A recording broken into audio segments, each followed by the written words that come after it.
Hello and welcome to the Optimize Show. I am David Mamano, your host. We are bringing you optimized leadership every Wednesday morning with incredible guests like the guest today, my friend for a long time, Ken Greene. Ken, welcome to the Optimize Show. Thanks, Dave. Great to be here. Thanks for having me today. Very much appreciate it. You are a legend in the Rochester business community. You have been an entrepreneur in Rochester for how long? 32 years now. 32 years. You've been doing some incredible things. You're always thinking big and different, changing the rules of the game, if not the game itself, which I love about you. That's why I want to have you on the show, because when it comes to leadership, I've always admired you. We met years ago when Nazareth College, President Bob Miller, maybe it's early 2000s, is that right? He was smart enough to say, I have my board, for the college, but I want to set up a separate advisory board of entrepreneurs and kind of harness their crazy, unique thinking, for the college. And he asked, we were two of the maybe 20 people that were on, and that's when I first met you. I think I was the chair and I passed the baton to you. You did. Thank you very much. Thank you very much. I appreciate that. And I took it downhill from there, but I appreciate you. I appreciate you doing that. So Ken, 32 years. Been in Rochester for 33 years. 33 years. I'm relocated here to expand my bagel business. Mm-hmm. We were living in Albany and had an opportunity to grow and moved here. And it's been a remarkable place to raise a family and build business. And really, it's been a wonderful community to be in. Yep, and you're originally from New England, right? I grew up outside of Boston, a small town called Brookline, Mass., which is just west of downtown. Mm-hmm. And went to Syracuse University. Mm-hmm. And besides going back to Boston for 1 year where I ran the food service of the Boston Garden, which is not a very heavy lift for a guy who grew up in Boston, having to go to every Celtics and Bruins game in the 1985-1986 season, not such a tough job. Yeah. But besides that, I've lived in upstate Western New York, Albany, Syracuse, Rochester, and Buffalo my entire adult life since I was 18. So, I mean, you at this point, you are an upstate New Yorker. You're a Rochesterian. It's an interesting question. I have a son who was born in Albany. Mm-hmm. We moved here when he was 1. People from Rochester who say he's not a native. Come on. Because he was not born here. I have 2 other sons who were born here.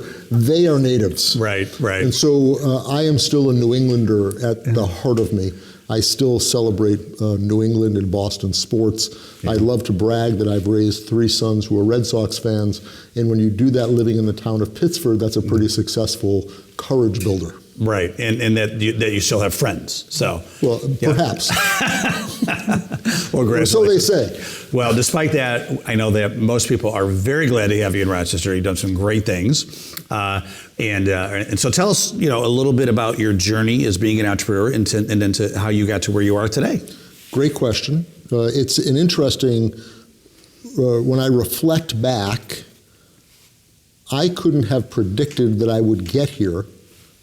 But I can clearly see how I got here in hindsight. And maybe that's normal. I like to think that, I guess I like to think that I'm smart, intelligent, articulate. And I think that some people actually do all of this planning to get to where they're going. I take no credit for that. In some ways, I feel almost like the universe is providing a trail, and I am just sort of plodding along, trying to make smart decisions out of whatever's in front of me. But getting back to your question, the topic I think that we really want to try to focus on is how do you get where you are, and then what are some of the traits that may be helpful for others in leading their way there. And I would say for me at a very young age, I was a natural leader. I don't know why. When I was a sophomore in college, I was the president of my fraternity. Mm-hmm. When I was in high school and I was working at Howard Johnson's, I was the head chef at 17 as a senior in high school doing the ordering and scheduling of people.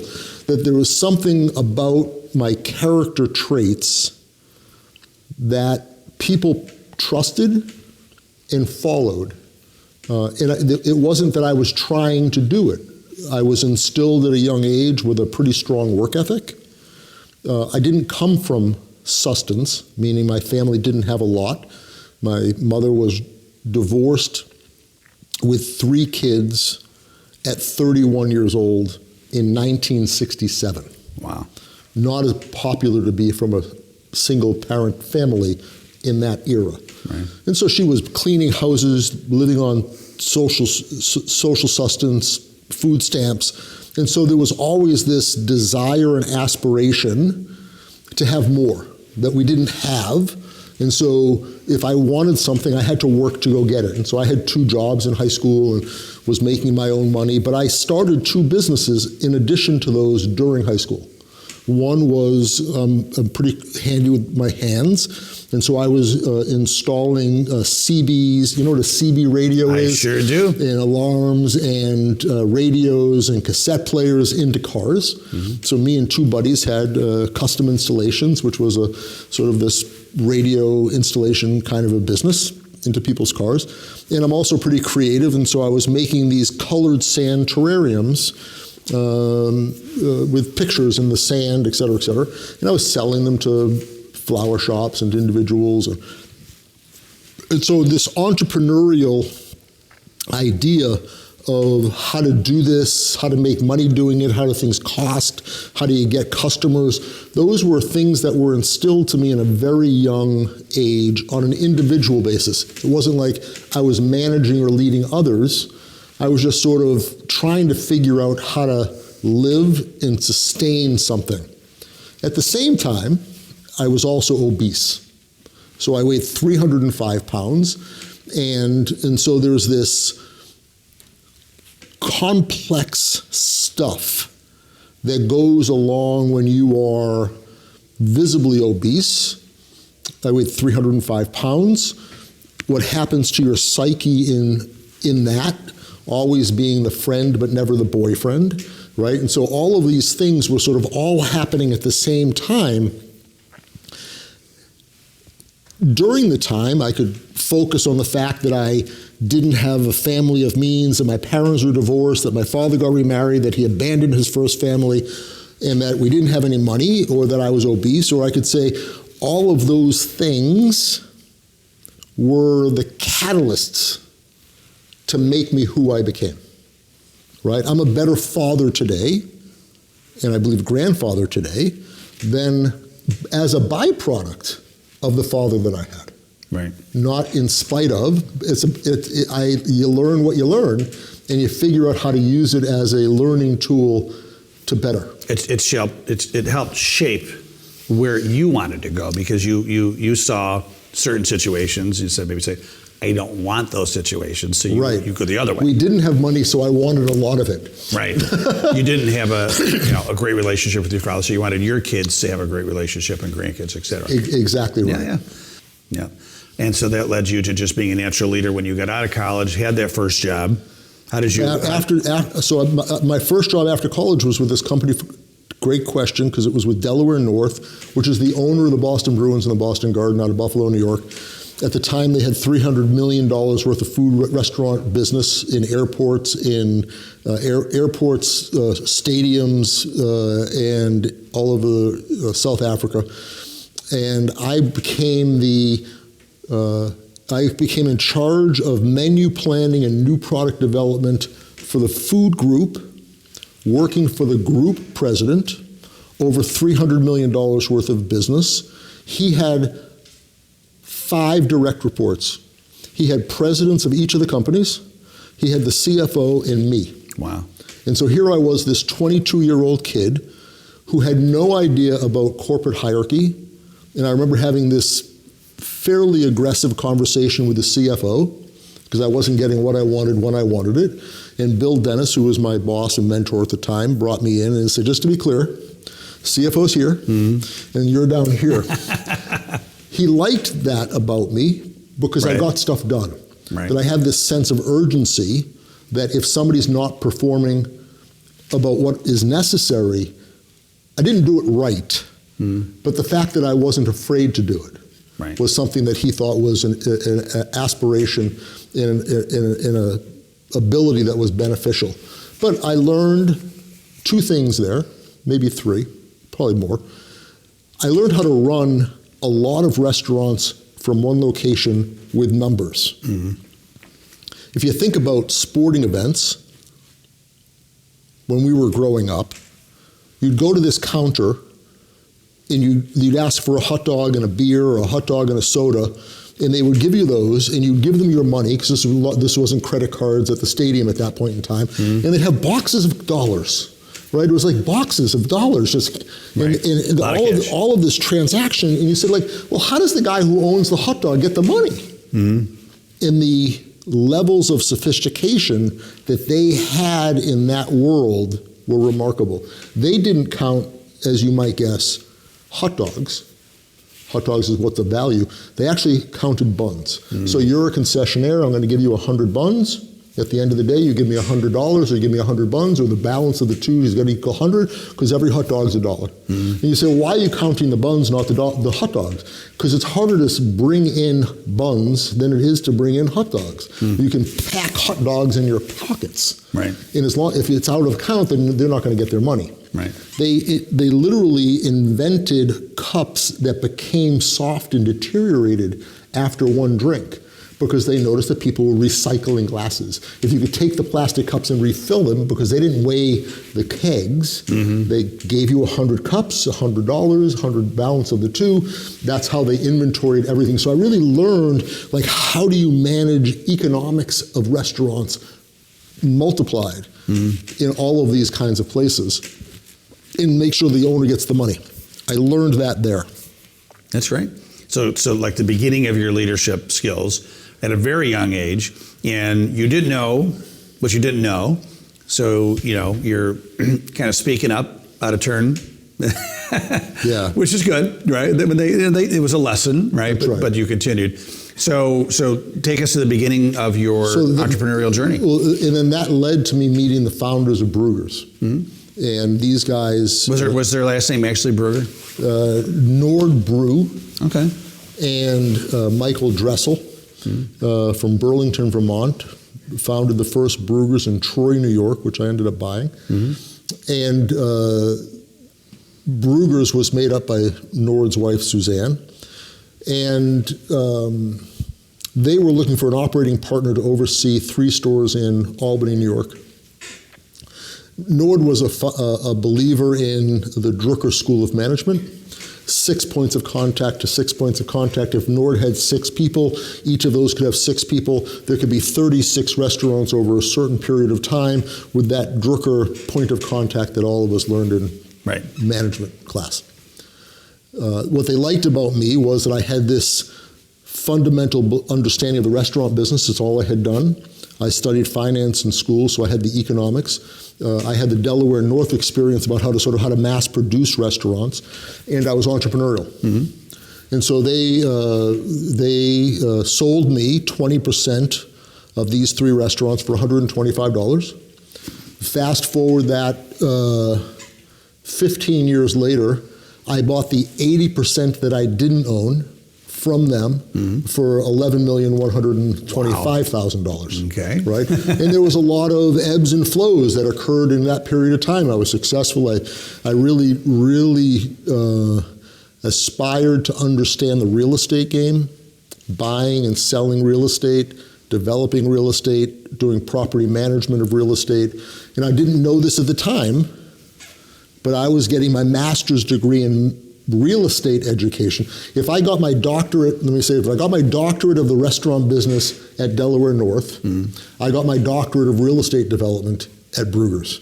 That, again, it wasn't why I was there, but I can see in hindsight how that occurred. And the difference between Delaware North and Bruegger's was, at the end of the day, I had 600 employees at Bruegger's in 35 restaurants in 3 different cities.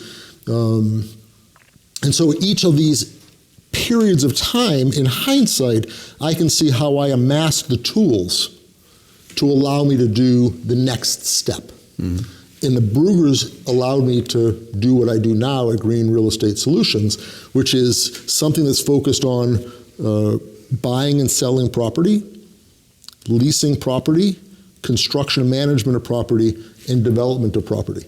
That during the Brugger's years, for example, the Brugger's at Monroe and Goodman was a dirt of land that I bought from a guy named Harry Mangorian, who was a big furniture guy in Rochester. The Brugger's in Bushnell's Basin was a plot of land that I bought from Bert's Pharmacy in Bushnell's Basin. The firehouse, which is now Bronca in Bushnell's Basin, was a building that I bought from Bushnell Basin Fire Department and turned it into this 3 mixed-use property when they moved across the street behind the mobile station. And so I had gotten all of these skills. And I remember my friend, may he rest in peace, Jay Birnbaum, called me after I had bought and developed the Bushnell's Basin Fire Station into this new plaza. And he said, you just see things differently. That you see real estate. He said, I've lived here my entire life. I knew it was available for sale. But I could not imagine it in anything but a fire station. Yeah. I said, it was so clear to me that I could use this giant parking lot, which was for the volunteer firefighters, as a drive-through for the Brugger's, that I could convert it into a pizza. I owned Great Northern Pizza Kitchen at the time. I could put Great Northern in it. I was a partner with Joe Fiore, who wanted to put his real estate office upstairs, and then we had a nail salon next door. So and that's what led me to what I'm doing today at Greene RE Solutions, and that is this focus of reimagining the largest building in Monroe County, which is the old Sibley's department store, which was built in 1905. And today it's a 1.1 million square foot facility. Six floors? No. Well, it was built in 3 sections, Dave. First, it was a five-story building that was built in 1905. In 1918, a half of a 6th floor was added. And then in 1937 or 38, a 12-story tower was put next to the Mercantile building, which is what it's referred to at the time. It was the largest department store by the late 30s between Chicago and New York. Wow. And it was across the street from what then became the first interior mall, Midtown Plaza, first interior mall in the U.S. Yeah, well, being a lifelong Rochesterian, I have some. So you're a native? There. I'm a native. I was born here. I'm in. Yeah. My grandfather worked at Sibley's. I have a lot of great aunts and uncles that worked at Sibley's. So I remember going there as a kid. And there was like the bakery floor, right? I remember all the different floors, and it was quite the experience. Yes, it's interesting. I ran into somebody yesterday who was renting an apartment at Sibley's. Sibley's has, in the 12-story tower, there are 280 apartments. It's owned by a company called Wynn Companies out of Boston. They are the largest owner and manager of subsidized housing in the U.S. And so they hired my company to curate the commercial side of this building, about 400,000 or 500,000 square feet. And so there was this man looking at the picture in the office who was renting an apartment, who at the same said exactly, he said, my parents worked here, I worked here. Did you know they had manufacturing here? And I said, I come into this building every day for 7 years. Yeah. And I didn't. And apparently the sales floors were all up front by Main Street, and they were manufacturing clothes. They were shipping them all over the world. Did not know. I mean, like a Hickey Freeman kind of Sibley's had a label that people were aspiring to have. Right. Did not know that. So for those not in Rochester, so picture this, this old school, beautiful 6th-floor department store, like a lot of big cities used to have eventually. And then a lot of those moved from the inner city to the suburbs to what became like these super malls, right? That are now having their own issues. But so this pretty much was very empty for a number of years, right? MCC was there a little bit, but it was like... Yeah, 8 years ago, out of this 1.1 million square feet, there was 200,000 square feet occupied. Yeah. 900,000 vacant. Yeah. Fast forward by the end of... A lot of cobwebs. A lot of pigeons. A lot of pigeons, wow. Yeah. And other kinds of non-flying rodents. Right. By the end of 2023, we will have reactivated more than 1 million square feet of space. Wow. And have less than 75,000 square feet available. Yeah. Today, we have 10 offices under construction, reactivating 75,000 square feet. Last year, we reactivated 18 new businesses and reactivated 90,000 square feet. And you set up a beautiful food court on the first floor. We like to refer to it as a restaurant, an urban restaurant marketplace. But I like it. All right. A food court sort of feels like a mall, and there's a difference, right? When you think of a food court, or when I think of a food court, I think of national chain franchises. Right. That it's the same thing everywhere. Yep. Arby's, McDonald's. The Mercantile on Main, which is at Main and Clinton at 240 East Main Street, is a restaurant marketplace. There are 6 restaurants, a cafe and a bar. They're all owned locally. 5 of the 7 are minority and women owned. It really, this building, this curation of a tenancy, commercial tenancy, is synergistic, and it's focused on innovation, education, and incubation. This is not a zero-sum game for downtown Rochester where we're out, let's get this tenant here and move them over here, and so you have a tenant here and now you have a vacancy here. That's not what we really said. Hey, how do we build a building that helps Rochesterian build businesses that can sustain, become synergistic, and I'll share with you what I mean by that in a second.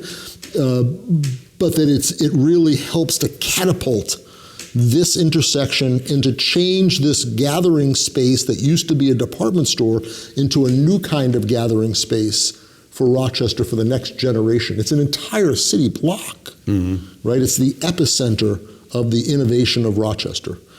And when I talk about synergy, I'll give you 2 examples. We have 4 tenants. One of them is called Rock Game Dev. I'm not sure if you're familiar with it, but it's kids who go to Magic at RIT. You know, RIT is the 5th largest gaming school in the country at Magic, and they wanted a place downtown to play. We have another tenant called NextCorp. NextCorp is an affiliate of the University of Rochester, and they have 70 members who are changing the world in technology. They're an incubator and an accelerator of technology companies. There's a company called Sundensity. Sundensity was the winner of NextCorp's Luminate competition for photonics. They won $1 million investment from New York State. They invented something that allowed solar panels to capture 30% more energy from the sun. Wow. And there's a company called Skull Diamond and Heart Capital, which is the great-grandson of the man who invented the M&M, the Mars Family Wealth. And so the synergies are, hey, here's this kid from RIT who is coming to Sibley's from 9 at night till 3 in the morning. He tells me what he's vaping is legal. And he comes up with this video game, whether it's educational or entertainment, and it's starting to get some traction. And he goes, what do I do? Well, we said, we take you to the 6th floor and we introduce you to Jim Sanal, who can walk you through how to protect your intellectual property, who can talk to you how to produce a pitch. How do you get investors? How do you bring it to market? And then we bring him down to Chance Wright, who's an RIT grad, and we say, here's a great guy who could invest in your company. So all of a sudden, it's because this kid is at Sibley's that he has the opportunity to connect to these places. That's on the high-tech end. On the other end of the scale, we have the Commissary Downtown Kitchen Incubator, which is the only shared industrial kitchen place in Monroe County legally. And it's for at-home caterers, food truck operators, at-home manufacturers, those kinds of people. But you could literally, like, you know this guy Leo Linder, have you met him? I know of him. So Leo Linder makes one hell of a chicken pot pie. I don't know if you know that. I did not know that. And he makes it at home, and people who go to Leo's house for dinner say, Leo, you should sell chicken pot pies. And he says, I don't know anything about chicken pot pies. I don't know how to bring it to market. So we get Leo over to the commissary, and the commissary teaches Leo how to manufacture it, scale it, replicate it, food cost it, and Leo opens up a ghost kitchen for chicken pot pies at the commissary. Wow. For $20 an hour. Wow. And all of a sudden, he's in business selling chicken pot pies. He's got an approved kitchen. Right. He's licensed and legal, and all of a sudden, he's picking up traction. Yeah. And that's from the back from the ghost kitchen. At the commissary, they have a performance kitchen, sort of like a Japanese steakhouse where you can actually talk to the chef while you're making. So Leo says on Tuesdays, I'm going to move out of the ghost kitchen and I'm going to be up front. I'm going to get to know my customers. Yeah. And all of a sudden, Tuesdays is like out the door, lines. People want to come in and see Leo and talk about the chicken pot pies. Yeah. And it's going great. And so Leo says, hey, if I can do this on Tuesday, I wonder if I could do this every day of the week. So Leo comes to me and he says, listen, I want to open up a chicken pot pie place at the Mercantile on Main. I'm not a woman, I'm not a minority, but you must have something for me. Right. And I said, of course, you're killing it. Tuesdays, we'd love to have you here. Yeah. And then Leo says, this is going great 5 days a week. How do I get into Wegmans? And I say, let me take you to the 3rd floor and let me introduce you to Frank, who runs Ithaca Hummus. When Frank moved into Sibley's, he had one office that he rented month to month. He was in 500 grocery stores. Today, in his 3rd office, 5 years later, he's in more than 10,000 grocery stores. Wow. In all the Whole Foods, in all of the Wegmans across the country. They just introduced their 2nd product, a salsa. And I said, Frank will teach you how to find a co-packer, packing, how to talk to buyers. And all of a sudden, there's this synergy that exists that just doesn't exist. So you want to be there. It's magical. For the synergy of the commercial tenants. Yeah. Not because it's the lowest cost producer of real estate in town. Right. It's just all the energy, all the knowledge, and all the willingness to help. Yeah. Because then Leo can go talk to Jim Sinnell at NextCore and do the trademark thing, and the other gentleman about financing and investment, and so it's an ecosystem right there. Exactly right. Yeah. Exactly. That's a great word for it. Yeah, I love that. I love that very much. But I'm not sure we talked about anything that you wanted to talk about. I did. Well, I think, with Optimize, we talk about leadership. And leadership is, a big part of leadership is creativity. You created 1.1 million square feet of pigeon poop, other rodents, to what you just described, right? An interesting observation. I think you're right, Dave. I think when you talk about like what makes you who you are and the things that you wanted to learn, the fact that I could articulate the vision, I could articulate the conclusion of the vision, right? I was talking to this guy, Peter Hunt. He's a friend of mine, big real estate guy in Buffalo, New York, and he owns a building similar to Sibley's. And Peter was telling me about what it was. It was an old department store, it was a clothing manufacturer, yada, yada, yada. And I said, that's great, Peter, but what's it going to be? Like, what's your vision? What are you trying to create? Right. Not living off of the conclusions of what it used to be. Because you could have easily just tried to bring in just businesses and Arby's and Wendy's, and you could have done that. Might have been even easier, maybe more profitable. Who knows? But you created this thing that became its own, I'll say it again, ecosystem. That once you decide to leave, it's going to go on. It's going to continue to do what it was supposed to do. It's an interesting challenge. I sent, we installed a new door into the building, which is historic. And to do that, we had to remove a piece of granite. And so I took this piece of granite and I made it into a 5x5 cube. I made 2 of them. And on each side of the cube, I put a logo of each of the residential communities that's in the building, and one for Sibley Square, and on the top of it, I put a picture of Sibley's. And I sent it to the 2 guys that own the building as a token of my appreciation for the opportunity to recreate a city block for the next generation. Because I think you're right, it will survive me. And that's a sign of a good leader, right? Great leaders create more leaders, right? And I love too, I follow you on LinkedIn, especially as you were developing the property, as you found gems, these old, antiques, from the department store, you would find a way to reuse them, within the space, which I loved, and then, the old escalator, right? Like going up 5, 6 floors, like it wasn't usable anymore, but of course people, if they came in, they would want to, hey, why isn't it working? Or step on it. Instead, you put this great sign there, made into almost like a museum artifact piece. On this day, was it 1902? Whatever, with a grand opening. And, it didn't open with the escalators. I think the escalators came maybe 10 years later. Yeah. But I think they were moving 5,000 people an hour. Well, I loved how you like showcased that. So people, like, they knew they couldn't go up, and that was okay. The expectation was gone. But you made it interesting. Yeah. Wow. In this day, this escalator opened and continued to carry, 5,000 people a day. And it's, wow, that's impressive, Yeah. So, yeah. It's an interesting opportunity. I'm a craftsman as well.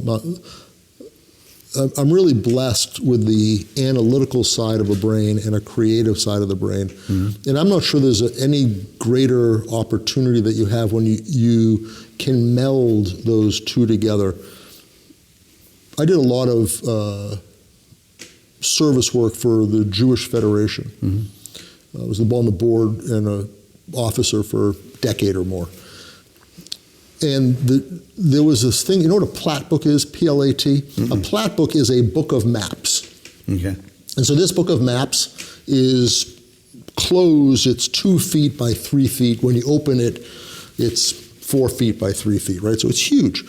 And it was used by Sibleys in 1926. Mm-hmm. This was Google of 1926. This was social marketing of 1926. This is like, what neighborhoods do we want to send advertisements to for the new fall color of taupe for our petticoats, right? And a gentleman worked there as a bookkeeper, and when he retired, they gave him this book from 1926. He then passed away, and his family identified all of the Jewish neighborhoods. I'm not sure you're aware, but Rochester has an unfortunate history and heritage of redlined neighborhoods where Jews, blacks, migrants couldn't live there, right? It's literally written into the deeds. You cannot sell this to X, Y, and Z. Right. So they had identified these neighborhoods that were redlined, and they gave it to the Jewish Federation. And when the Jewish Federation discovered that I was in the process of reimagining this building, they gifted it back to me. Wow. And today, I am in the middle of developing and designing and building this display case from granite, from where we put in doors. That's going to be glass enclosed. It'll be in an area that allows people to see it, what the map looked like, where Sibley's in the middle of it in 1926, in an honorable way of recognizing the history of our community and not ignoring it at the same time. Where it was and where it hopefully is going to evolve to, right? So yeah. Well, you've done some great things like that. And now I just want to acknowledge, too, I'm on the board of a new nonprofit, Miss Julie's School of Cosmetology. What a wonderful woman she is. Thank you for so much for introducing. I just want to tell everybody what you did, right? So Leo Linder, who actually, is a real person. Hi, Leo. And am I allowed to look at you? Oh, I'm not allowed to look. I'm not allowed to look over there. They said don't look over there. Right. So I'm on the board, and Miss Julie has a salon, and she noticed that she was getting some survivors and current people that have been trafficked, human trafficking, right? And started realizing, like, I want to do something about it. So she has decided to start a nonprofit to start a school of cosmetology free of charge for survivors of people that have been trafficked, human trafficked, so that they can have a career, build a new identity, and build a life, which a lot of these people, it's very tough to do. A lot of them have criminal records, they can't get jobs. And so she has everything is all set, even the funding, but she can't get the funding until she has a place. She's been looking for a building to buy, rent, not having any luck, doesn't have a lot of money yet, et cetera. Can't get the funding until she has the place. And I brought up Leo, I'm telling Leo about it. Leo said, you should ever talk to Ken Greene.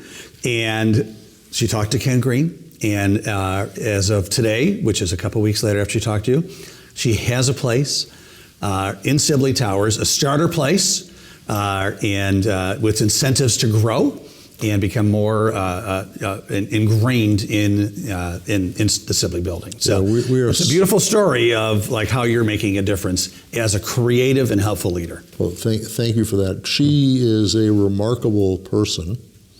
to have the fortitude. She's been working on this project for 6 years. Yeah.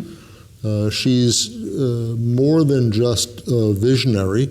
The FBI uses her to really educate other communities around what human trafficking really is. She really understands the challenges that population has in getting work once they even break free from that.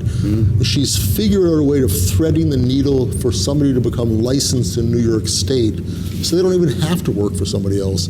They can go rent a chair somewhere because they're licensed to be able to start their own businesses. And so all of that history of what the baggage that they still carry, whether it's psychological, physical, or legal, gets smaller, gets lighter.